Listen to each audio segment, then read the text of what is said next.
అప్పుడన్నారు ఇప్పుడన్నారు cut చేస్తే 2 నెలల అధికారం గడిచిపోయింది. నేతలు కూడా పదవుల ఆశలో 2 ఏళ్లు డ్రీమ్స్ లోనే గడిపేశారు. న్యూ ఇయర్ లో ఆశలు నెరవేరుతాయి అనుకుంటే సంక్రాంతి మూడాలొడ్డొచ్చాయి. ఆ తర్వాత పురపోరు బ్రేక్లు వేసింది. అయితే త్వరలోనే హస్తం పార్టీ నేతలకు త్వరలో తీపి కబురు అందబోతోందట. మున్సిపల్ ఎన్నికల కోడ్ ముగియగానే కీలక పదవులు భర్తీ చేయాలని భావిస్తోందట కాంగ్రెస్ హైకమాండ్. క్యాబినెట్ షఫ్లింగ్ కి లైన్ క్లియర్ అయినట్లేనా? నామినేటెడ్ పోస్టుల భర్తీ కూడా పూర్తి చేస్తారా?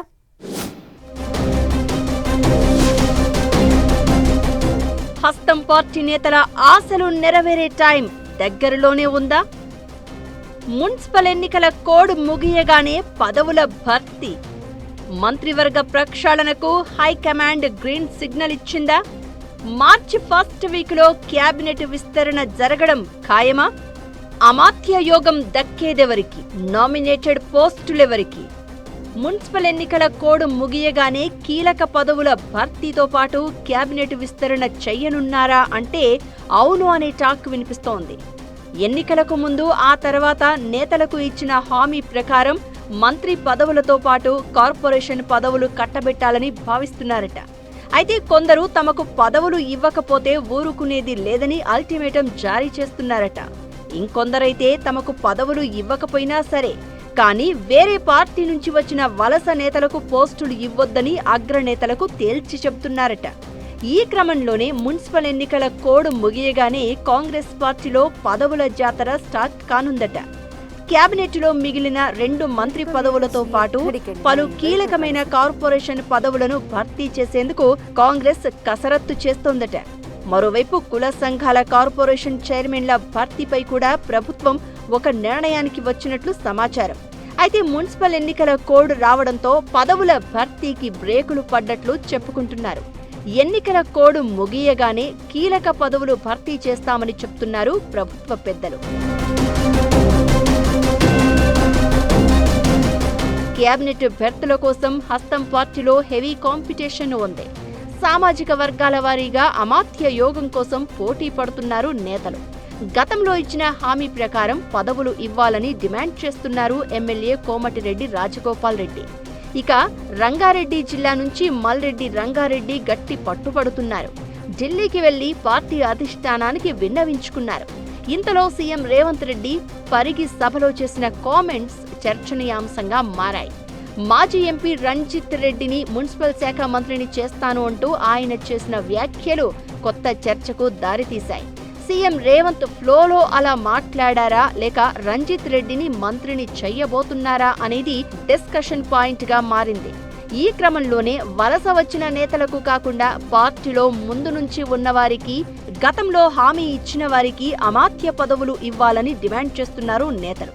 ఇక బీసీ వర్గం నుంచి కూడా పీసీసీ చీఫ్ మహేష్ గౌడ్ పేరు ప్రధానంగా చర్చకు వస్తున్నా విప్ ఆది శ్రీనివాస్, ఎమ్మెల్యే మఖాన్ సింగ్ రాజ్ ఠాకూర్ వంటి వారు పోటీ పడుతున్నారు.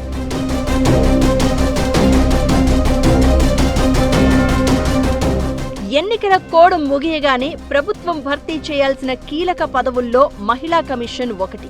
మహిళా కమిషన్ చైర్మన్ తో పాటు సభ్యులుగా కాంగ్రెస్ అధికారంలోకి రావడానికి కీలకంగా వ్యవహరించిన మహిళలకే అవకాశం ఇవ్వాలని హస్తం పార్టీ మహిళా నేతలు కోరుతున్నారు. అయితే ఈ పదవిని ప్రస్తుత జీహెచ్ఎంసీ మేయర్ గద్వాల విజయలక్ష్మికి ఇవ్వబోతున్నట్లు ప్రచారం జరుగుతోంది. ఫిబ్రవరి 10తో గ్రేటర్ మేయర్గా విజయలక్ష్మి పదవీకాలం ముగుస్తుంది. ఆ తర్వాత ఎన్నికల కోడ్ ముగియగానే విజయలక్ష్మికి మహిళా కమిషన్ చైర్మన్ పదవి కట్టబెట్టబోతున్నట్లు గుసగుసలు వినిపిస్తున్నాయి. దీనిపై మహిళా కాంగ్రెస్ నేతలు తీవ్ర అసహనం వ్యక్తం చేస్తున్నారు.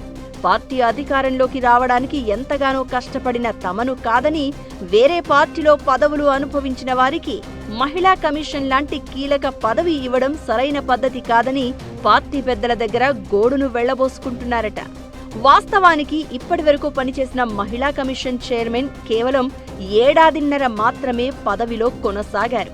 వాస్తవానికి కమిషన్ పదవీ కాలం 5 ఏళ్లు కాగా 3.5 ఏళ్లు ఈ పదవిలో ఉన్న సునీతా లక్ష్మారెడ్డి ఎమ్మెల్యేగా ఎన్నిక కావడంతో రాజీనామా చేశారు. దీంతో మిగిలిన 1.5 ఏళ్ల కోసమే నేరెళ్ల శారదకు అవకాశం ఇచ్చారు. 1.5 ఏళ్ల కాలం కూడా సమర్థవంతంగా పనిచేశారన్న పేరు కూడా తెచ్చుకున్నారు. దీంతో ఆమెకు ఎక్స్టెన్షన్ ఖాయమని అంతా భావించారు. అయితే కేకే కూతురు జీహెచ్ఎంసీ మేయర్ విజయలక్ష్మి పదవీకాలం ఈ నెల 10తో ముగియడంతో ఆమెకు మహిళా కమిషన్ చైర్మన్ పోస్ట్ ఇచ్చేందుకు నిర్ణయం జరిగినట్లు తెలుస్తోంది. ఇందుకోసమే ఇప్పటివరకు శారదకు ఎక్స్టెన్షన్ ఇవ్వకుండా కొత్త వారితో భర్తీ చేయకుండా ఆపారు అన్న టాక్ నడుస్తోంది. దీనిపై ఒరిజినల్ కాంగ్రెస్ మహిళా నేతల్లో అసహనం వ్యక్తమవుతోంది. డిమాండ్లు, అభ్యంతరాలు, ఆశావహులు, ఈక్వెషన్స్ ఎలా ఉన్నా మార్చి ఫస్ట్ వీక్లో కాంగ్రెస్ పార్టీలో పదవుల పందెరం మాత్రం పక్కా అన్న టాక్ వినిపిస్తోంది. అయితే పదవుల పందెరంలో ఒరిజినల్ కాంగ్రెస్ వర్సెస్ కొత్త కాంగ్రెస్ నేతల్లో ఎవరి ఆశలు నెరవేరుతాయో చూడాలి మరి.